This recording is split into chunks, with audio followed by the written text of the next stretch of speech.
A study just came out that's from Young Life that said the first person that a kid wants to talk to when they go through hard things is their mom. I think the position we should have is that God made the world very good. And so you start off by celebrating what's very good about anything. And there's some things that are completely irredeemable, but there's a lot of things that aren't. Our kids are only as safe as their friend's phone. There's the boogeyman. Are you raising a sin concealer or are you raising a sin confessor?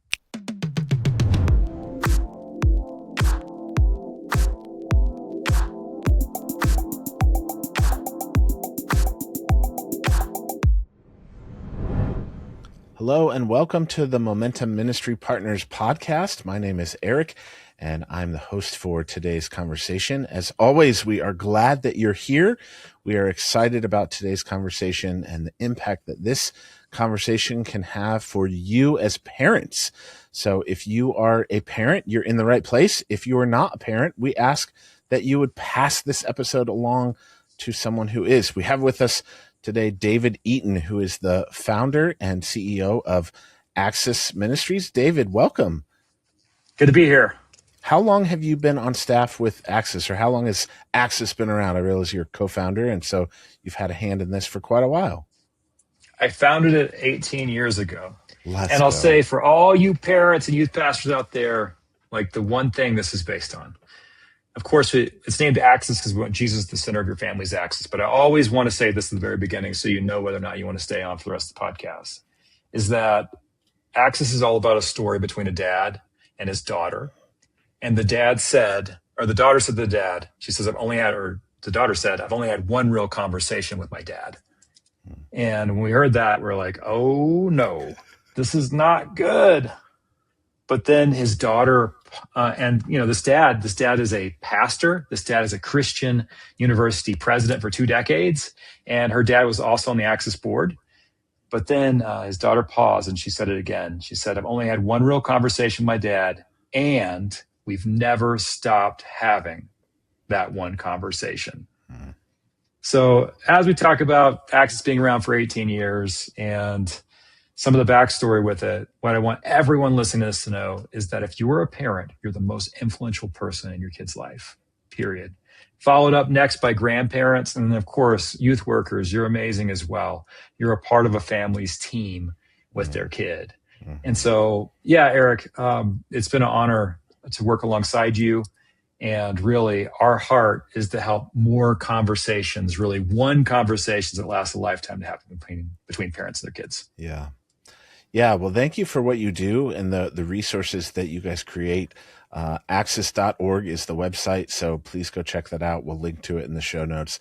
But David, as we think, especially from the seat that you have, as you view the landscape of parents, all the things in culture that are coming against even teenagers, but parents right now, what is it that you're seeing? What are maybe the obstacles or the roadblocks that kind of get in the way of parents having these discipling relationships or that one long conversation with their teenagers? Well, actually, so we have surveyed 1,000 parents 3 different times over the past 5 years. So I know. Of course you have. What those parents have said. But I would love to hear what your thoughts are. I mean, Here you are. I mean, what are you feeling? You're with kids. Yeah. You're on the front lines, man. Access is a research assistant. So sometimes we're not always right up close and personal like you are. So what are some things that you've seen, Eric? Oh, he's flipping the table on me. I love it. Honestly, David, it is so much the narrative of who am I? Where do I fit? How do I belong? Where's my place? Students are wrestling with those questions. Honestly, parents are wrestling with those questions at times too. But I think to look at like what's going on in our culture, whether it's media, social media, TV shows, movies, music, all of it, there is very much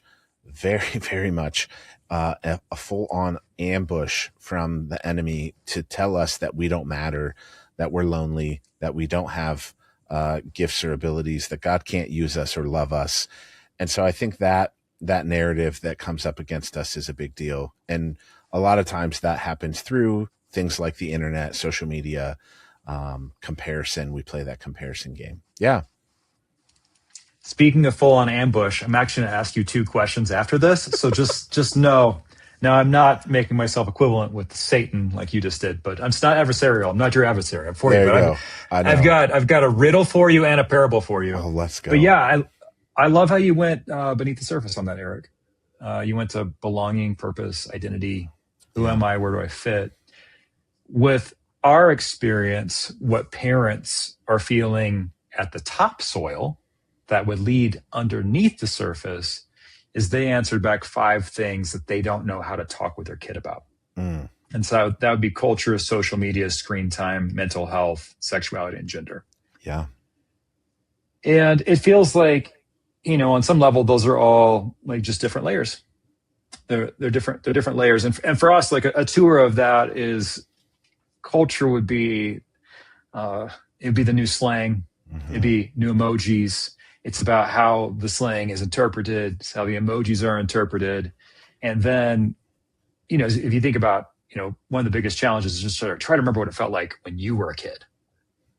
When you were 16, can you imagine Eric having a smartphone when you were 16, having that right there, that pocket rectangle telling you that you are not enough, or also just entertaining you? Yeah. Or maybe you want to go back. You want to go back and be 16 again? No. No, I don't. No. I think you're hitting the nail on the head. Like that, even like letting nowadays kids can see like where their friends are and that they're together, or that they're without me. My friends are hanging out without me.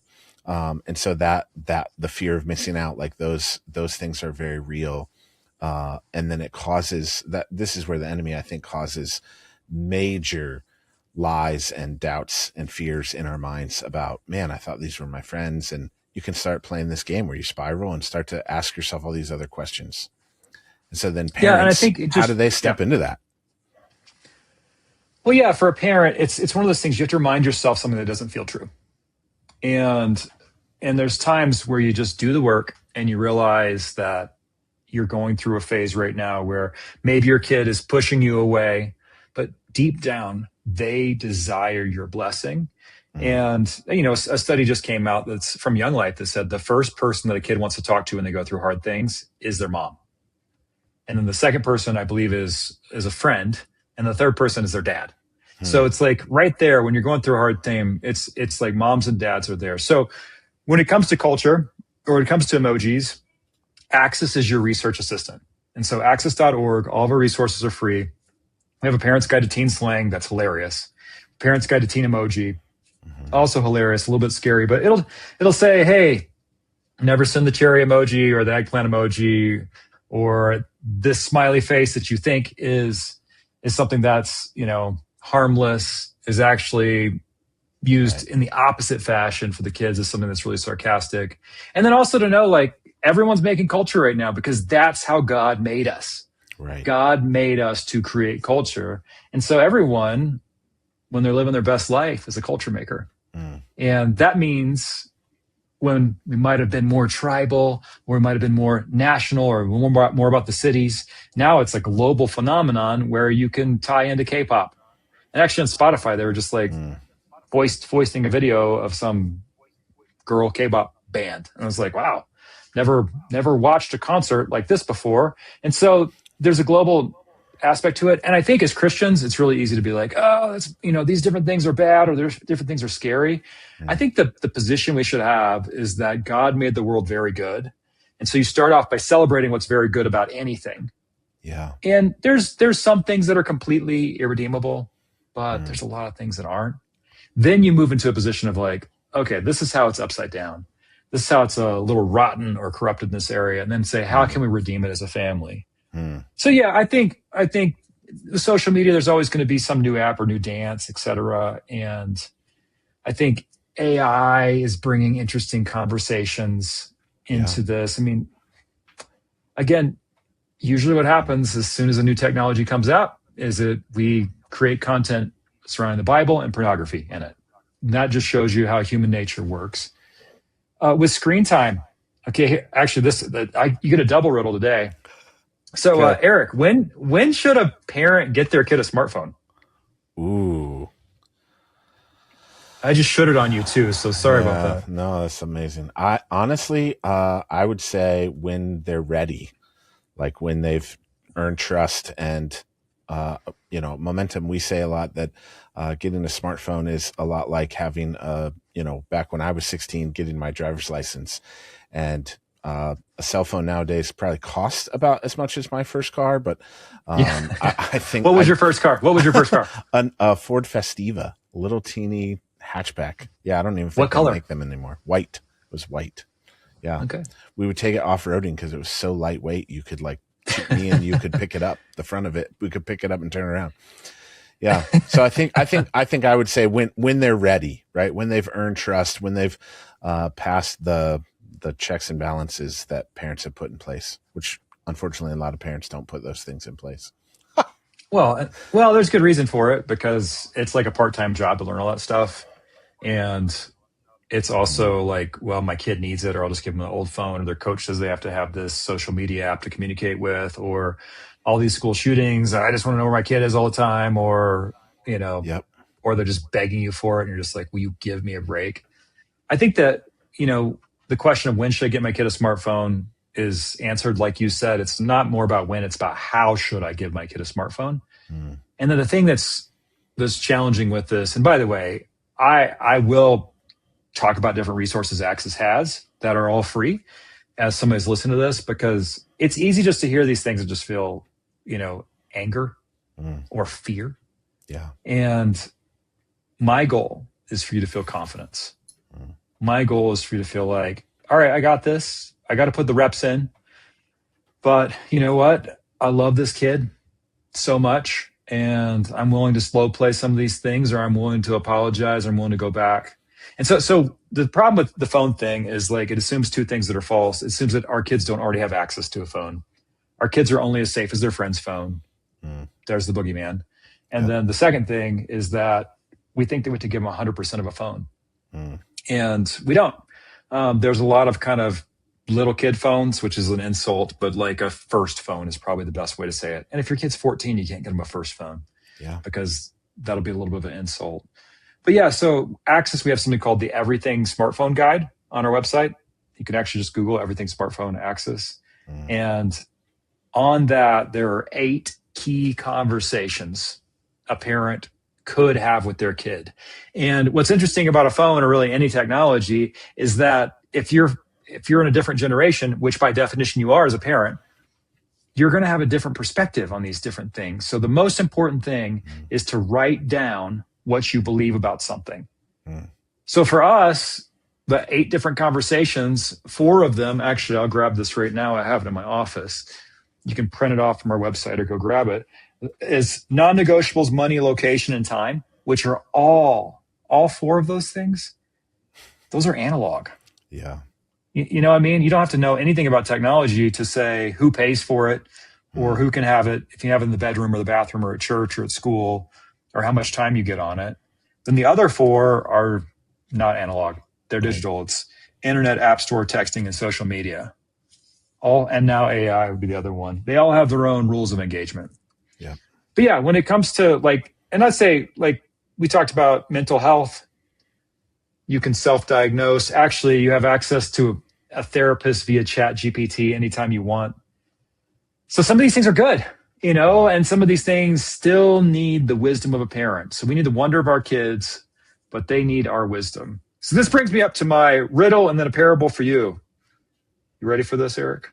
fire away, bro. Yeah. Okay. So a kid says to you, the stricter the parent, the sneakier the teenager. True or false? I would say true. And why would you say true? Uh, 17 years of youth ministry. Yeah. It's just a proven fact, I think, at this point. Yeah. Yeah, I had a student in my youth group say that to me, and it was when they were in a huge fight with their parents about smartphones. Mm, And it was a divorced family, so the dad gave, and ended up, the moral of the story, the daughter got 2 iPhones, one for dad's house, one for mom's house. mm, So that's some quality high school work right there. And At first you're like, true, of course. But then there's part of it's like, well, it's false because it depends on what you mean by strict. Fair. Like, everyone knows that a parent who is boundaryless with their kid that's not good. And that does not feel like love. Right. But when this student said this to me, I was like, I don't have an answer. And this is why I love high school students. They're so smart. So then I started just asking my friends this question, just like I asked you. And I talked to a grandpa about it, and the grandpa actually solved the riddle for me. He answered my question with a question. And he answered it, and he said, strict to the parent, sneaky to the teenager. Then he rubbed his tummy. And no, I'm just kidding. I said, some spiritual yummies, rubbed his tummy. And then, and that rhymes. Here we go. All the time. So he responded back with a question. He said, you got to ask yourself, David, strict to the parent, the sneakier the teenager, are you raising a sin concealer or are you raising a sin confessor? And I was like, he nailed that. Yeah. Because the stricter, the sneakier, it assumes you're adversaries. And if you're adversaries, then you've lost the game before you started. And so, we talked about some things that are facing parents. Like I mentioned, the top 5 things: culture, social media, screen time, mental health, sexuality, and gender. If your metaphor is fights, wars, battles, bloodbaths, culture wars, instead of saying, no, we're on the same team. Yeah. We need each other. And I want to maximize the goodness, truth, and beauty in your life. I want to maximize the freedom. I want to when Jesus says he's the way, truth, and the life, I want you to know Jesus is true, but I also want you to know is the way, and that he leads to life, and that the thief comes to steal and sorry, I'm preaching right now. And I'm from Texas and I still can't say steal and keel. I say, so you can edit this out, just so you know, I'm a guy who's trying to steal and kill. There we go. But you want abundant life. And so there's a book called Crucial Conversations. I read it recently. And if you have any negotiation, you have to start out by either saying it or kind of getting to it. We have to care about the same thing. If we have the common purpose, then we can work around this. And if the common purpose is abundant life, that's a pretty good space to be. So stricter, sneakier, that creates a challenging paradox that is actually a false dichotomy that doesn't have to exist. Yeah. But it's tempting with culture, social media, screen time, mental health, and sexuality to kind of feel in that place. All right. I gave you, go ahead. Yeah. Oh, I love that perspective of sin concealer or sin confessor. Because I think that even is a helpful question that parents can ask, first of all, for themselves, but secondly, of their children, to be able to say no, that is their bent, or this is their heartbeat. We tell our kids, I have 2, 9, and 7. And when I tell them all the time, I'm like, we don't lie to each other because we love each other. And so hey, I want you to feel the freedom to tell me anything and, to confess that but then they can still be sneaky because they have sin nature and are human. So yeah. If you set that up well. Yeah, that's actually the other answer to the parable, or not the parable, but the riddle is to remind your kid they can tell you anything. Yeah. And say that a lot. And then they just know that at one point they're going to tell you anything. When they do, and you have to practice your I'm not shocked face, right? You gotta say, hey. And then, as my friends have said, if you tell your kids you can tell me anything enough, and you've practiced it with kindness, they will start telling you everything. And that's not a bad place to be. Yeah. All right. How about a parable? Eric, we're going to test you again. All right. You've already risen to the occasion quite well. Okay, this is a real life parable, but I think it has some kind of, mystical, metaphysical properties to it. Fun. Okay, buddy lives in South Carolina. He's looking for something in his son's room, can't find it. Just being a dad, just being a dad. I got to get this job done. I got to find this thing. I think his son's 17 or 18. Goes looking in the closet of his son's room. Can't find it in there. Sees a box in the closet. Pulls up the box. Opens the box. Inside the box is a half-consumed bottle of whiskey and an open box of condoms. Let's pretend you are this dad. You are in your son's room. You are opening the box. You are finding the artifacts. Oh boy. How would you feel? What would you do? Oof. Eric, answer me. Well, my first instinct is going to be to go rage monster. I'm not going to lie to you, David. Okay. Yeah, I would be upset, right? The betrayal of, I love my son and here I find this. And yet I would love to think that my first opportunity, I would call him into the room and sit down and we'd have a honest, hard conversation about it. So that would be where I would love to say I would go. I've never been in that situation with my 9-year-old, so I don't know. I don't know. Yeah. Just you might want to look for some boxes in your 9-year-old's closet. Yeah. Actually, so we're getting a little personal right now. Yeah. Anger, huh? Mm-hmm. Yeah. Is that were your parents? Is that how they responded when you were a kid? Yes, it is at times, especially when I was little. Mm-hmm. And the fact of like the betrayal, which I just mentioned, has been a thing that I've had in adulthood of like someone who I thought was a friend who betrayed me, lied to me, had a separate life, and so it triggered anger in my life. So I'm being totally candid with you. Like that's real. That's where I would initially go. And I think a lot of parents probably would go there too. So, yeah. Hey, I'm not judging you at all on this. No. I just think that since we're friends, so one of the things is that we repeat what's been done to us. Yep. And then, or we make a vow to never do it and like attach ourselves to the darkness instead of like working through it. So, yeah, surely if you've been betrayed, you'll feel betrayal. You might feel fear, so it makes you angry. There might be shame, like what did I do? Also, like this 17-year-old, that's like big kid problems right there. That's like life changing. And so, I'll take a minute before we get into like the answer to this parable and what the dad did. The dad did exactly what you said you would do, is have a really hard conversation. But what people need who are listening to this, what I really want you to know, and this is a deep truth, this is the deep magic of the universe, is that the most influential person in a kid's life ever is their parent. Yeah. Now, this is for good, and this can be for evil. So you can have generational blessing, you have generational sin, as the Bible talks about it theologically.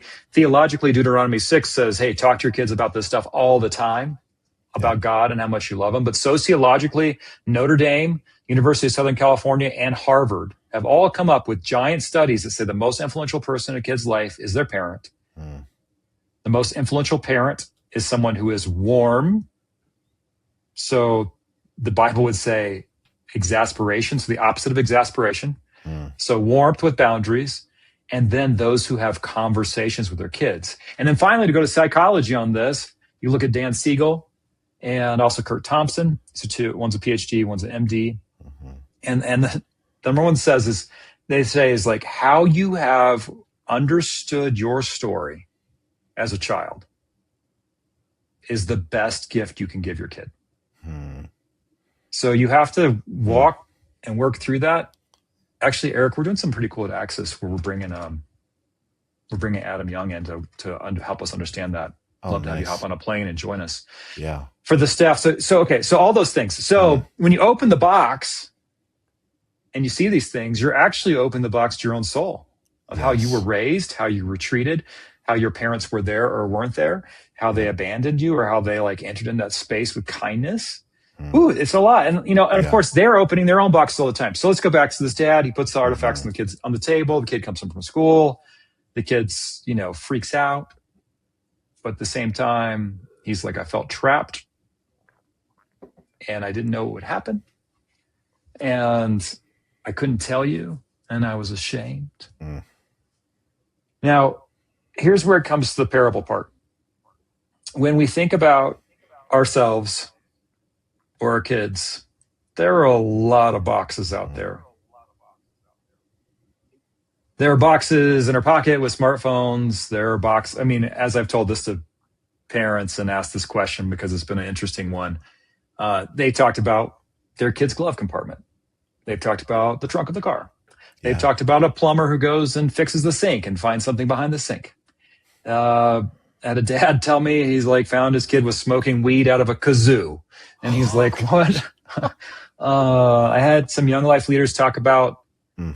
how a young woman was wearing an oversized hoodie, not just because it was comfortable, but because she hated her body. Mm. And she hated that she had breasts Mm. and that she wanted to, hide that. Yeah. There's so many boxes. I mean, the boxes are like fig leaves, right? Yep. There are ways that we say, I don't belong in the garden, Mm. and God won't love me, and others won't love me. So the final thought here is that what's inside the box will kill your body. Mm-hmm. So, drinking too much, or premarital sex, or perfectionism, or anxiety, or depression, or self-righteousness, or vaping, Yeah. or vaping marijuana. So whatever you think, there's a lot of ditches you can fall into. Mm. So what's inside the box will kill your body, but the box will kill your soul. Mm. The box represents a hiddenness from God and others, a separation from God and others, a shame, a self-loathing, a fear, a fig leaf. And as soon as you have that, you say, I don't want healing to come into this space. Yeah. Okay. So for those of you who are on this, who have been on this journey for us, a summary here, have one conversation with your kid that lasts a lifetime. Mm. And if Access can join you in your journey as your research assistant, we are in for it. Go to access.org, sign up for the Culture Translator, get our Parents Guide to Teen Slang and emojis. Yeah. Our Culture Translator is an email that comes out every Friday that says, here are 3 things going on in life of your kid. Everything is free. It will always be free. And if you're from a huge foundation and you want to see more kids be reached, give it all to Momentum and give a little bit to Access. But we're just out here to reach more kids, and we're going to make these resources for free, and we're going to give them away, and we're going to find more families and help equip them. And then when it comes down to the stricter and the sneakier and the box and all those different areas, know that you're on the same team with your kid. You need their wonder. We need their wisdom. I had a mom say, I'm trying to raise my kids like it's the 1950s. Mm. And I did not respond. I just made a face kind of like this. But she was afraid. Mm. And the point is that God has given you your kids. God has given my kids in 2026 to raise them in this world at this time. And not to try to be like, wouldn't it be nice if they were born 75 years ago? And let's be honest, it was messed up back then too. Yes, it was. Yeah. Yeah. David, I love your heartbeat. I think the resources that you guys are creating, even just phrasing it that way of like, we want to be a research assistant, is so helpful. For me, as a longtime youth pastor, as I mentioned, I would literally go and print off every single parent guide, at least 2 or 3 copies. I'd keep them in my office, and I'm not kidding, on a regular basis, month to month at least. On a Sunday, a Wednesday night, a parent would come up. They'd ask me a question like this: what do I do? I learned that my son or daughter is addicted to XYZ, or they're struggling with this. And they would ask me, what can I do? And I would talk them through, a little bit of that answer, but then I would go and get one of those printouts, the one that hit the topic, because they exist. So whether it's they're struggling with anxiety or depression, whether it's they're struggling with same-sex attraction, whether it's they're struggling with gender identity, whatever, it's all there. You guys have all of it. And so I didn't have to come up with something, but in the moment I could give them that resource as a parent and say, take this, dive into it, go through it. They're 10, 12, 14 pages long, some of them. So you guys have done your research, you've done your homework, and you're giving very powerful conversation starters, questions to ask, things to be mindful of, scripture to hold on to. And that has become my go-to in all of the training that I do with youth pastors. I'm like, just make Access your research assistant. I love that phrase. And so it's proven time and time again to be powerful and effective. The culture translator, every Friday that email comes out. There's things that I learn on that, and I am in the trenches with students. And so I love getting to ask some of not only my own kids, but some of the youth group students that I'm investing in, some of the questions that come up on that. It's just fun about the trends or things in culture. And so overcoming for us as parents, as adults, overcoming that fear, overcoming how our parents treated and responded to us, I think you're hitting the nail on the head there. That stuff is a big deal. So if I could, I have one final question for you. Let's do it. Talk to the parents who they see these things. They see it. They know what's going on. They can pinpoint. I know that my student is struggling with this or addicted with that. What advice do you give them, those parents, that they see it, to engage in that conversation? For many, if we're honest, probably most of those parents, they're afraid because they had a negative response with their parents. Maybe they got, rage monster dad who went bonkers in the bedroom when they found the bottle and the box, and they don't want to go that route on their kids. So they just wink and nod at it instead of having the conversation. How do you encourage those parents to kind of cross that line and begin the conversation when they're fearful? Well, first, I just want to remind you parents out there that you're amazing. And there's no one like you in life, their kids. And you are going to be there no matter what. So you got to kind of hold that, like, here we are, this instant in time. And then you're looking at this landscape of a life. And if you have a chance to do some of your own work, yes. And that's always I don't like that answer sometimes, but you're just going to do what your parents did, or you're going to vow not to do it instead of coming from a place of redemption. Yeah. Okay. So then you come across something that's like intense, right? And what better person to find out than a parent, because you're going to care. You're going to care more than anyone else cares. Anyone else. All right. So I'm you're stalling, David, get to the answer. So I think it really depends in that moment on the quality of the relationship. And asking questions is a great way to do things sometimes, but also I do think it's important to outsource, which I just said not to outsource. So there could be some situations that a grandparent is really well suited for. There could be some situations where a youth pastor or a therapist is really well suited for, because what you're doing is you're pursuing the heart of your child, and then you are bringing other people in for periods of time to help shape what's going on with that. I'll tell you, for my mom, I grew up in Texas. There's a place called Brahms out of Oklahoma, but it came into Texas. She knew that if she could get me eating, we could start talking. And so this is before Starbucks was out, but it was like strawberry milkshake. So it's like, take your kids out and delight in them, sit side by side with them, enter into their world, and they might start talking. And then just know there's times you got to get prayed up and you have to be like, I've seen this happening. I love you so much. Tell me what's going on. And you're just trying to open the box. You're trying to look inside the box. And, there's a tendency to be, to should on your kids or to shame them or whatever was done to you, right? But to say, no, I love you so much. And remember, it's not just I love you, you can do whatever you want. One of the greatest ways that love is felt is through boundaries and warmth.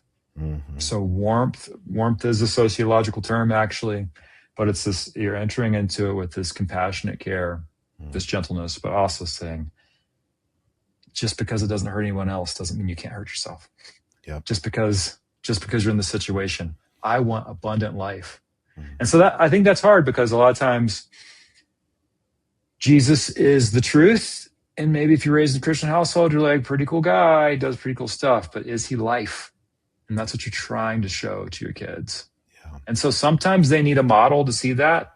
that is their age or just a little bit further beyond their age. Tim Keller talks about this when we interviewed him back in the days. Like, sometimes they're just never going to believe the parent because you're not close enough to their world. So being willing to throw a couple bucks at that 22-year-old that your son looks up to, for them to show them that Jesus is real, it's very powerful. David, that's so helpful. Thank you for sharing your perspective and insight on that. I think for me, the heart of the issue on these things is like, I as a parent might not understand vaping because that didn't exist when I was a kid. But I'm afraid, as you said, of the consequences of my parents or my behavior.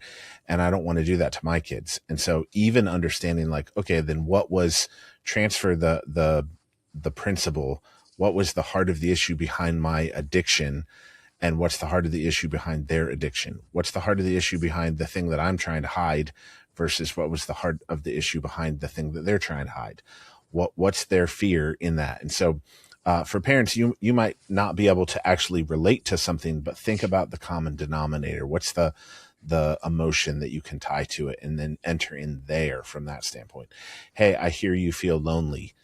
Can I tell you about a time that I felt lonely? Hey, I hear you feel rejected. Can I tell you about a time where I felt rejected? And so allowing that process, and David, you guys do a great job of this. The podcast, you guys talk about some of these things. You have a YouTube channel that, my word, phenomenal resources and tools that would equip any parent. Even I bragged on this, but my son and daughter just recently got to watch K-pop Demon Hunters, and I did not know anything about it. We don't have Netflix, so I've not seen it. And so even the video that you guys kind of broke that down, I think it was CJ, did a great job of explaining that. And so I watched that video, and then I could have an honest, healthy conversation with my son about something that I truly could not relate to. And yet we had a phenomenal conversation about K-pop Demon Hunter. And it was such a gift to me as a dad. So I cannot thank you guys enough for the resources that you're creating. Parents, please go check out access.org. Check out these resources. Download some parent guides if you're a youth pastor. Put them in your lobby. Make them easily accessible for people. Give those things out. Sling them out like candy. Send people to the website as well and download these resources. David, any final thoughts? Yeah, I mean, like you said, just as a parent, you're in there, have those conversations. And and I will say, like, our YouTube channel, we make a video twice a month on there. It's usually like 8 or 9 minutes. The goal is to laugh when you watch it, and to have, like, it has so many cultural artifacts like baked into it. Sometimes you can't have the conversation. This thing will get that conversation going for you as well. All right, Eric, thanks for everything you do. I really appreciate you having me on. So good. Well, thank you, David, for your time and all you do. We're excited about not only this conversation, but about Momentum Ministry Partners' partnership with Access. This summer at Momentum Youth Conference, we're going to have some of the team from Access at Momentum Youth Conference doing some training with our youth workers, with our volunteers, and I couldn't be more thrilled to announce that. So if you're coming to Momentum Youth Conference 2026, be sure to head to the Access Youth Worker Lab. You're going to have a ton of resources and some of the amazing team from Access there to help train, equip you, and further these conversations. Well, that'll do it for today's episode. Thank you so much to David. Thank you to Access, and see you next time. Thanks for listening to the Momentum Ministry Partners Podcast. If you found this episode helpful, would you subscribe, rate, and leave us a review? That helps more people discover this podcast. We'd also love for you to share this episode with someone in your network who could benefit from the conversation. Because we want to be your go-to and most trusted resource, we'd love to hear from you.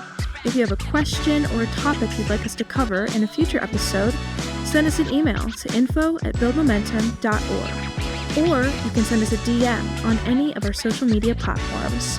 And if you want to learn more about Momentum Youth Conference, Urban Centers, Grace College Akron, Momentum Marketplace, or Momentum Pro, head over to buildmomentum.org.